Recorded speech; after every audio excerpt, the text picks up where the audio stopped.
Let's take a look at how we can apply our engineering toolbox to solve a statically indeterminate system. So this indeterminate system looks much like the example we examined in the first video, but now we changed the areas, we changed the materials, so we showed a little bit of variation, but we'll be able to apply Hooke's law for each of the segments, as well as our engineering toolbox to solve this problem. So let's get started. In this example problem, we have a rigid bar ACB that's bound and fixed on either ends at A and B. Bar AC is made of steel while CB is made of brass, and they have the diameters and material properties given. We apply a load at C and we're asked to calculate the internal forces in each of the members, the minimum diameter required to prevent yielding in either material, and to use that minimum diameter to find the displacement at C. Using our engineering toolbox, the first step is to perform equilibrium on the system. So in equilibrium, we can sketch a free body diagram of this bar and draw all the forces acting on that free body diagram. So go ahead and sketch the free body diagram and the support reactions.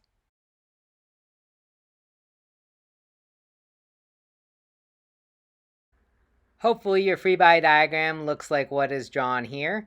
And now we're ready to tackle equilibrium equations. So in this case, with a one-dimensional bar, the only equilibrium equation we have is some forces in the x direction, or along the length of the bar.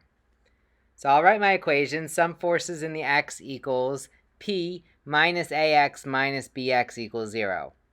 So if I swing the support reactions to the other side of the equal sign, I get AX plus BX equals P. So this tells me that together my support reactions, AX and BX, have to be equal to the load P, which is given to us as 150 kips in this problem. But I don't know how that is shared between the two supports, and so that's what makes this a statically indeterminate problem, because I only have one equation of equilibrium, but I have two unknown forces. I'm going to call this equation I, and I'll be using it later as I start substituting different equations together. Also part of equilibrium is drawing an axial force diagram. So we went over in our lesson on Hooke's law the importance of using axial force diagrams. Remember, when we're calculating the deflection, the extension or the contraction of any segment, we need to use Hooke's law, and we need the internal axial force in that segment. So if I was to draw a free body diagram of a cut on the left, I would have a tensile force in that segment of AX. And so I drew my axial force diagram with tension positive, a value of AX. Now on the right hand side, I see that I have compression. And so compression is, by our sign convention, negative. So this has a value of negative BX. I can also write this as AX minus P. The reason I might want to do it this way is that if I have more than two segments along the length, and I'm not quite sure whether or not one segment is in compression or it's in tension, maybe I have more than one force along the length, it might be useful to have everything in terms of just the one variable AX.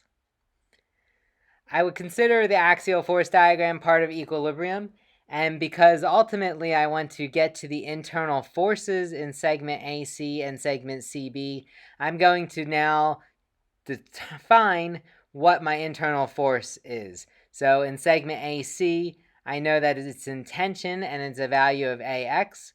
In segment CB, the internal force is minus BX. The second tool in our engineering toolbox is kinematics. And in kinematics, we relate deformations to one another in the system. I'll write down that it's also called compatibility. So as you go on in your careers and you talk to different engineers, some engineers might refer to this as compatibility or kinematics. It's basically the same term. It confused me for many, many years. I was very confused. Finally, I realized they're the same thing. It's just one way of describing displacements of parts relative to each other. So in order to come up with the displacement, I again am going to sketch my free body diagram. So as my original rigid bar ACB is bound between points A and B, and I have a load of P acting at point C. So in kinematics, I need to come up with some sort of relationship of the deflections. And so what is going to happen in this bar? So since this is just a 2-bar system, it's pretty easy to see bar AC is going to go into tension here, and bar CB is going to go into compression. And so as AC extends, I pick up a deflection which I'll call delta C relative to point A. But as bar AC extends, bar CB contracts, and I pick up another deflection that will be delta C relative to point B. I'll go ahead and shade the bars in this picture. The shaded bars just represents the final displaced shape of this system. Once we have our displaced geometry drawn, it's a matter of relating the displacements, the unknown displacements, to one another. So I don't know what delta C relative to B is, and I don't know what delta C relative to A is. But I think if I look at this picture, I can see that delta C relative to A plus delta C relative to B has to be equal to 0 because the two bars are not separating from one another. The reason that they add together is that delta CA, remember, is an extension, so it's going to be a positive number, whereas delta C relative to B will be contraction, which will be a negative number using our sign convention. I'll call this equation equation 2 or equation II, and that's just so I can reference back to it in future calculations. The final tool in our engineering toolbox is what we call material law or constitutive law. Again, I'll write both here because as you talk to different engineers, they might use different terminology to talk about the same thing. So I just want to teach you some of that engineering vocabulary that you might come across out in the field. In material law, we need to relate displacements to forces. So in the linear elastic range, we apply Hooke's law that says delta equals PL over EA. I just write the subscript little I to indicate that the delta on any given segment equals PL over EA for that particular segment. So what this means is that delta C relative to A is going to equal the internal force in segment AC, so PAC, times the length of member AC divided by the modulus of elasticity of AC times the area of AC. Delta CB equals PL over EA, except all the properties and geometry that we use is for segment CB. I'll call these equations 3 and 4 respectively. So once we get to this point, we've done all the hard work for our problem, and it's just a matter of doing some math and plugging things back in, kind of solving the puzzle, if you will. So what I need to do is I need to start substituting equations. So I'm going to substitute equation 3 and equation 4 back into equation 2. So equation 2 said that these two deflections, when added together, have to equal 0. So I'll just rewrite both of these equations for deflection, add the two together, and set it equal to 0. If I swing one to the other side of the equal sign, I basically develop this relationship between the two segments. And I'll use this relationship to get a relationship between the forces, the internal forces in each of those segments.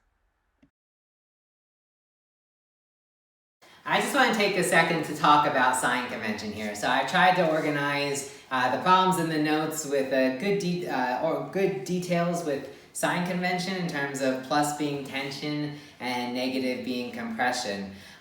When we do some of these problems, especially for one-dimensional axial rods, it's very easy. I don't want you to get too lost in terms of the sign convention. So I think if you look at this particular problem, we can quickly see that the extension of segment AC has to be equal to the contraction of segment CB. So if we just go ahead and set up delta in AC equal to delta CB, we can then quickly come up with a relationship between the force in segment AC and the force in segment BC. If you want to go ahead and do that, great, and you'll get a relationship, a ratio of those forces. We just have to know that one is in tension and the other one is in compression. And so as long as we keep that straight in our minds, the numerical values will come out equal.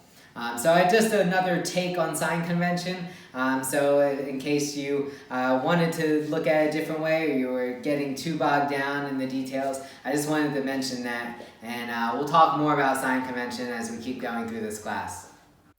Now that I have the relationship between the deltas on each segment set up, I see that I can solve for one segment's axial force in terms of the other segment's axial force, because the length, modulus of elasticity, and area is given for both of the bars.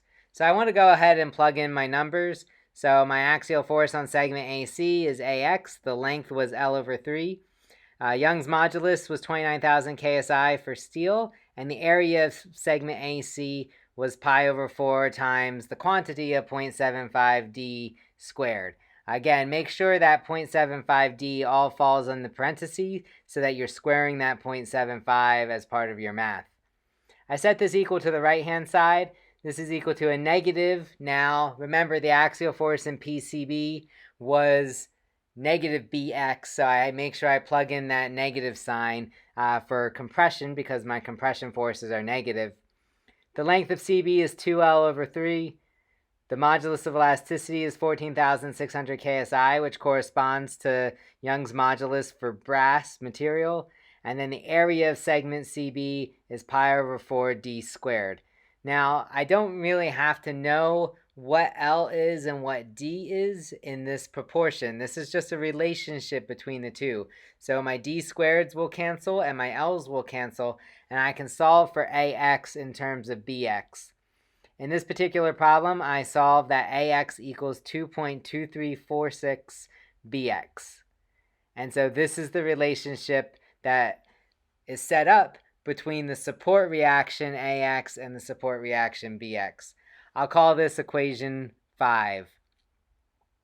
Once I have this relationship, then I can finish solving the problem. I can go back to equilibrium. Remember, this problem was statically indeterminate, so I basically needed another equation that relates AX and BX to one another. And by using my kinematics and my material law, I was able to establish equation 5.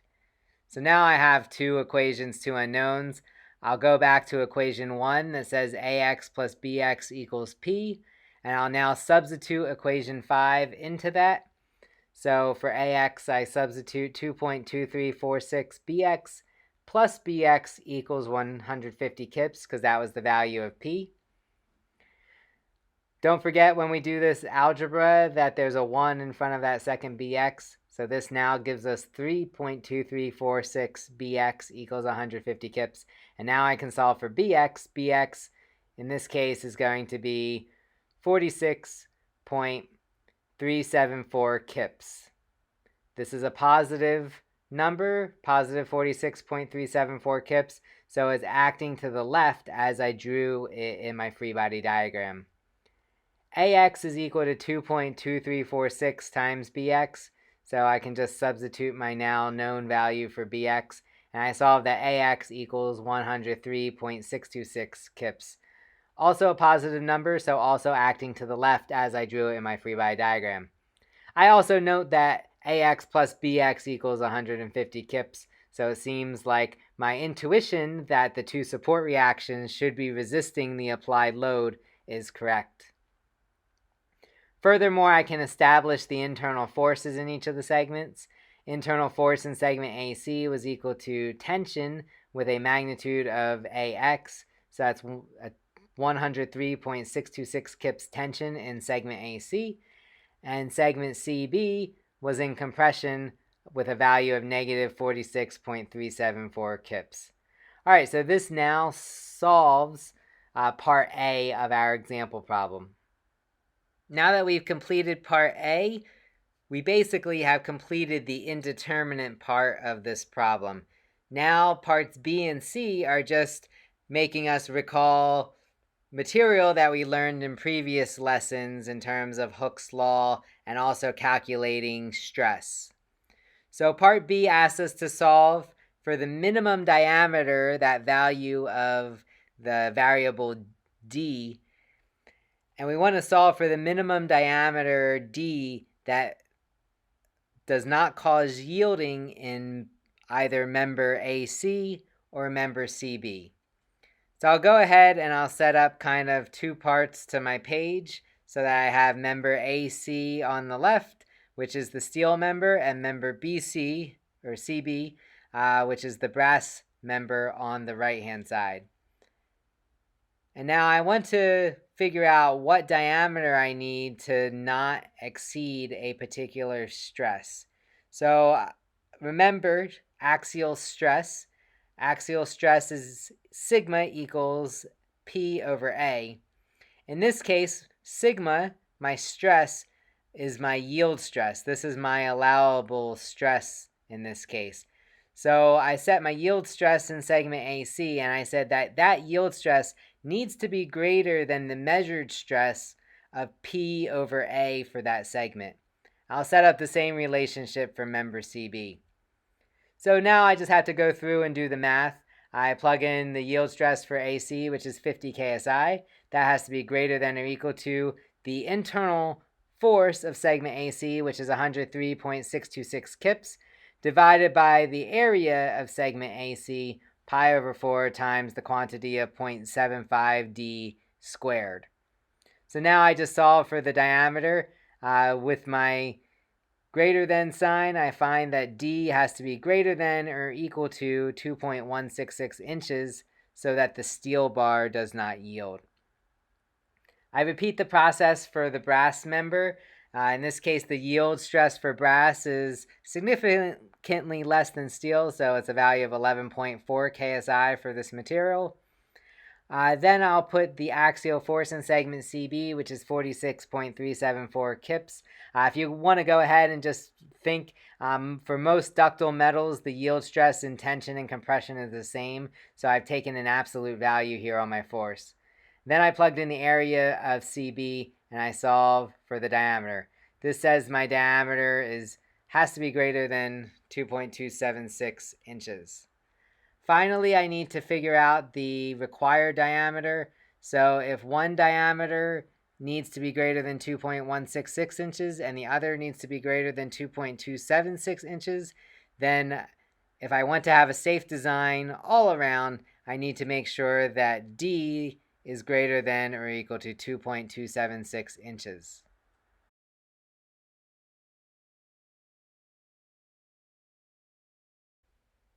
The final part to this problem was to calculate the deflection at C.